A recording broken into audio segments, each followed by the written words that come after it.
क्या होता है जब प्यार हद से आगे बढ़कर एक पागलपन का रूप ले लेती है। यही आज की हमारी मूवी में दिखाया गया है। मूवी स्टार्ट करने से पहले मैं आप सभी लोगों से रिक्वेस्ट करना चाहता हूँ, अगर आपको वीडियो का एक्सप्लेनेशन पसंद आता है तो प्लीज़ वीडियो को लाइक और चैनल को सब्सक्राइब ज़रूर कर दीजिएगा। मूवी के स्टार्टिंग में हमें एक लड़के को दिखाया जाता है जिसका नाम जेसन होता है। इसने जस्ट अभी-अभी अपना वीकेंड ख़त्म करा है, तो सिस्टर रेबेका इनसे मिलने आती है क्योंकि ये स्कूल में आ चुके होते हैं। तभी हमें यहाँ पर दूसरी लड़की दिखाई जाती है जिसका नाम सोफ़ी होता है। तभी यहाँ पर रेबेका आती है और सोफ़ी से मिलती है और वो उसे सोफ़ी से उसका मेकअप उतारने को बोलती है क्योंकि स्कूल में ये सब अलाउ नहीं होता। तभी जैसे रेबेका उसे उसके रूम पर लेकर जा ही रही होती है, तभी सोफ़ी फर्स्ट टाइम जेसन को देखती है। जब उसे देखती है वो बहुत ज़्यादा खुश हो जाती है। उसके बाद रेबेका उसे उसके रूम पर छोड़ देती है। उसके बाद हम रात का सीन देखते हैं जहाँ पर सोफ़ी अपने लैपटॉप पर जेसन का ही वो म्यूज़िक वीडियो देख रही होती है। दूसरी ओर हम देखते हैं कि जेसन जहाँ पर भी अपना म्यूज़िक सिंगिंग कर रहा होता है तो वहाँ पर सोफ़ी उसे फॉलो करती है। एक दिन जब क्लास में जेसन की गर्लफ्रेंड उससे बात कर रही होती है, तभी सोफ़ी ये सब देख लेती है और सोफ़ी इससे काफ़ी ज़्यादा जेलस होती है और वो जेसन की गर्लफ्रेंड यानी सारा को उसके सीट से उठाकर फ्रंट रो में बिठा देती है।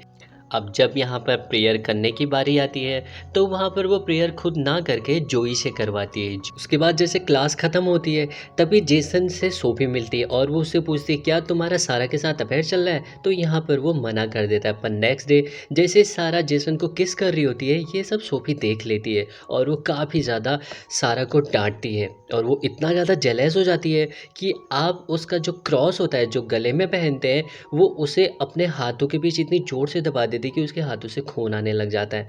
पर तभी वो एक दिन जेसन को अपने रूम पर मिलने को बोलती है और वो वहाँ पर अपने कपड़े चेंज कर रही होती है तो अनकंडीशनली जेसन उसे देख लेता है। तभी हम देखते हैं कि जेसन बस सिर्फ सोफ़ी के बारे में ही सोच रहा होता है कि वो उसके साथ इंटीमेट हो रहा होता है और ये सब सीन काफ़ी ज़्यादा वियर्ड होता है। नेक्स्ट डे हम देखते हैं कि सोफ़ी फिर से जेसन से मिलती है और वो उससे बोलती है कि तुम मुझसे मिले बगैर ही क्यों चले गए, ये सब वो अनजान बनकर बोल रही होती है।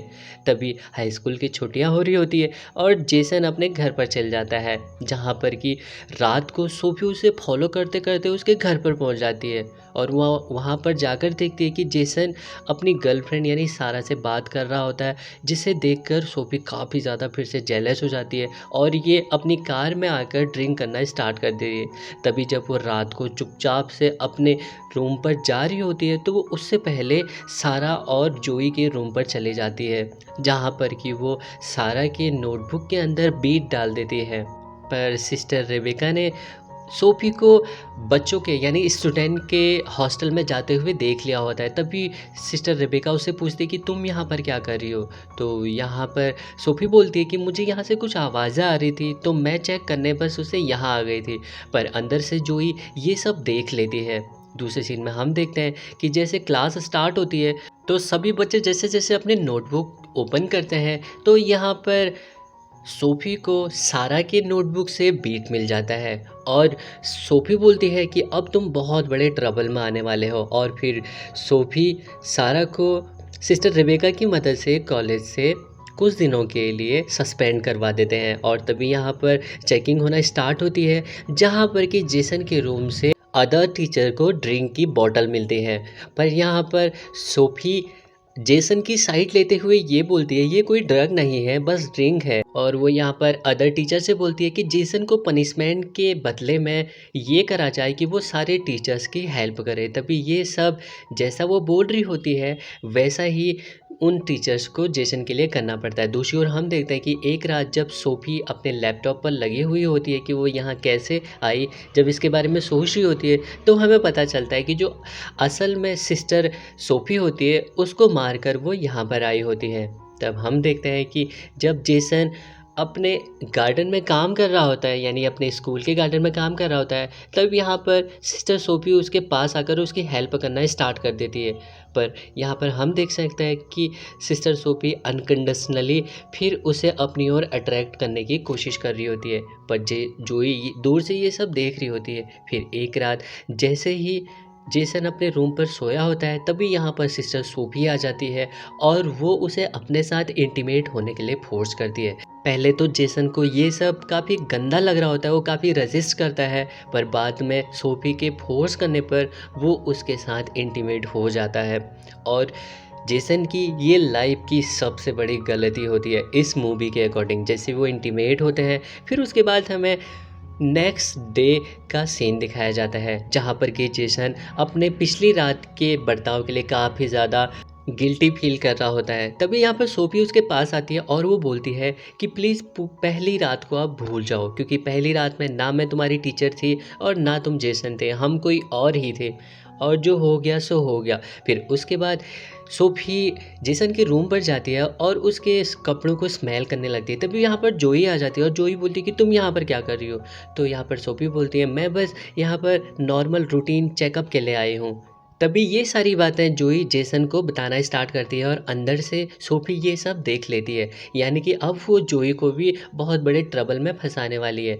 तभी हम देखते हैं कि जोई को उसके एग्ज़ाम में काफ़ी कम मार्क्स मिले हैं, तो ये देखकर वो काफ़ी ज़्यादा सैड हो जाती है। पर यहाँ पर सोफ़ी बोलती है, मैं तुम्हें एक चांस दे सकती हूँ, तुम अपना टेस्ट दोबारा दे सकते हो, पर उसके लिए तुम्हें मुझसे मिलना होगा। जैसे जोई सिस्टर सोफ़ी से मिलने जाती है, तो वहाँ पर आंसर शीट खुली होती है। जोई की नज़र बस आंसर शीट पर पड़ती है, तभी यहाँ पर सोफ़ी आती है और वो सोचती है कि ये यहाँ पर चीटिंग कर रही है। फिर उसको वो रेबेका के पास लेकर जाती है, जहाँ पर सोफ़ी बताती है कि ये जोई चीटिंग कर रही थी। तो रेबेका को नहीं लगता कि वो चीटिंग कर रही होगी, और सोफ़ी उसे उसे भी मतलब कॉलेज से रस्टिकेट करने की माँग करती है।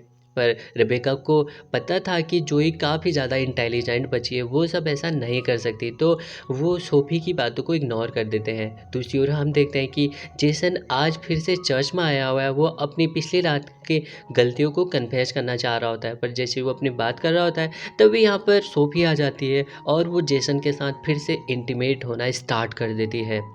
दूसरी ओर हम देखते हैं कि आज कॉलेज में दूसरे कॉलेज के प्रिंसिपल आए होते हैं, जो सोफ़ी को काफ़ी ज़्यादा अच्छे से जानते हैं। तो यहाँ पर रेबेका जैसे ही सोफ़ी से मिलने जाती है, तो सोफ़ी यहाँ पर बहाना बना के बोलती है कि मेरी आंट की तबीयत बहुत ज़्यादा ख़राब है, मुझे घर जाना होगा, और वो बहाना बनाकर यहाँ से घर चली जाती है। और यहाँ हम देखते हैं कि जेसन भी अपना वीकेंड स्पेंड करने के लिए अपने घर गया होता है, और सोफ़ी भी जैसे बहाना बनाकर आई होती है, वो सिर्फ़ जेसन पर नज़र रखने के लिए जेसन के घर पर होती है। और जेसन उसी रात फिर अपनी गर्लफ्रेंड की पार्टी में जाता है, जहाँ पर उसकी गर्लफ्रेंड उसे किस कर रही होती है, तो उसे सोफ़ी की याद आ जाती है, जिससे कि वो अपनी गर्लफ्रेंड को किस नहीं करता और उसे वहाँ पर वैसे छटक के वहाँ से चले जाता है। और जैसे वो रास्ते में जा रहा होता है ड्रिंक करते-करते, तो उसे एक पुलिस वाला पकड़ लेता है, और पुलिस वाला ये बोलता है कि तुम यहाँ पर ड्रिंक कैसे कर सकते हो, तुम तो अंडर एज हो।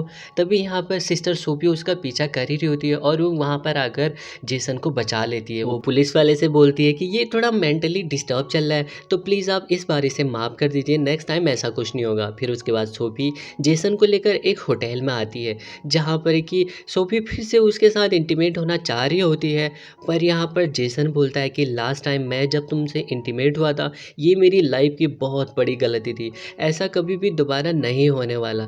तो ये वाली बातें सुनकर सोफ़ी काफ़ी ज़्यादा गुस्से में आ जाती है, और वो अपना गुस्सा कैसे ज़ाहिर करे ये सब आप देख सकते हो।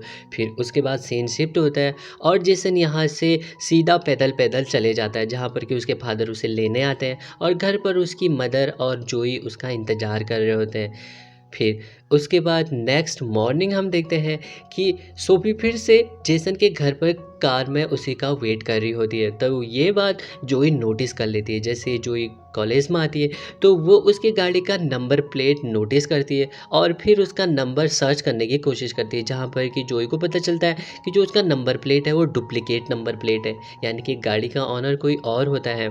फिर दूसरी ओर हम देखते हैं कि जेसन के रूम पर सोफ़ी सोई होती है, और जेसन को लगता है कि सोफ़ी मर गई है, क्योंकि उसने काफ़ी ज़्यादा स्लीपिंग पिल्स खाए होते हैं, पर ये उसका एक ट्रैप होता है। और वो जेसन से बोलती है, अगर तुमने हमारे बारे में किसी को भी बताया, तुम्हारे लिए बहुत बुरा होगा। दूसरे सीन में हम देखते हैं कि जैसे क्लास स्टार्ट होती है, तभी सारा फिर से कॉलेज में आ जाती है। अब यहाँ पर जेसन किसी को अपने और उस नन के बारे में बता तो नहीं सकता था, तो यहाँ पर वो सारा के साथ फ्लर्ट करना स्टार्ट कर देता है, जिसे देखकर सोफ़ी काफ़ी ज़्यादा गुस्से में आ जाती जाती है और घर जाकर यानी अपने रूम पर जाकर अपने आप को काफ़ी ज़्यादा हार्म करने लग जाती है। पर इसी शाम जैसे ही सारा अपने रूम पर नहा रही होती है, तो यहाँ पर सोफ़ी उसके रूम पर जाती है और उसे बहुत बुरे तरीके से मारती है और उसकी यहाँ पे डेथ हो जाती है। जैसे ही जूही ये सब देखती है, तो वहाँ पर एम्बुलेंस को बुलाया जाता है और जेसन को ये शक हो जाता है कि ये सारा काम सोफ़ी ने ही करा होगा। वो जैसे उसे धमकाने की कोशिश करता है, तो यहाँ पर जे सोफ़ी बोलती है कि अगर तुमने ऐसा कुछ भी करा तो हमारा जो वीडियो बनाया है मैंने, वो सबको वायरल कर दूँगी। फिर उसके बाद एक दिन जब जेसन अपने घर पर होता है, तो वो जे जोई को सब कुछ बता देता है कि इन सब के पीछे जो भी हमारे साथ हो रहा है, ये इन सब के पीछे सोफ़ी होती है। और दूसरी ओर हम देखते हैं कि रेबेका सोफ़ी से बोल रही होती है कि तुम्हारी कोई आंट की तबीयत ख़राब नहीं है, मुझे सच सच बताओ कि ये हो क्या रहा है, वरना मैं पुलिस को कॉल लगाती हूँ। और उधर दूसरी ओर जोई और जेसन सीक्रेटली सोफ़ी के रूम में जाते हैं, जहाँ पर उन्हें सब कुछ पता चल जाता है कि जो सोफ़ी है वो सोफ़ी ना होकर उसका नाम लॉरा होता है। और वो तभी रेबेका को मारते हुए जोई को मारने के लिए जाती है, तभी यहाँ पर जेसन उसे रोक लेता है और उसके बाद इन दोनों के बीच काफ़ी ज़्यादा लड़ाई होती है, जिसमें कि जेसन एक स्क्रू ड्राइवर की मदद से सोफ़ी को मार देता है। फिर उसके बाद हम देखते हैं कि जेसन और जोई का हाई स्कूल ख़त्म हो चुका है और वे लोग अपने घर को चले जाते हैं। इस मूवी से हमें ये सीखने को मिलता है कि कभी भी कोई भी अगर आपसे प्यार करता है, तो उस प्यार को पहचानने की ज़रूरत होती है। प्यार कभी भी फ़ोर्सफुली नहीं किया जाता, वो तो बस हो जाता है। तो यहाँ पर समझने वाली बात ये है कि जो सोफ़ी चाह रही होती है वो कभी भी पूरा नहीं हो सकता था। सोफ़ी द्वारा जेसन को पाने का जो रास्ता अपनाया गया था वो सरासर गलत होता है। आई होप गाइस वीडियो आपको पसंद आई होगी। वीडियो पसंद आई तो लाइक करना, चैनल पे नए होंगे सब्सक्राइब करना। मिलते हैं किसी एक और वीडियो के साथ, तब तक के लिए आप अपने आप का ख्याल रखें।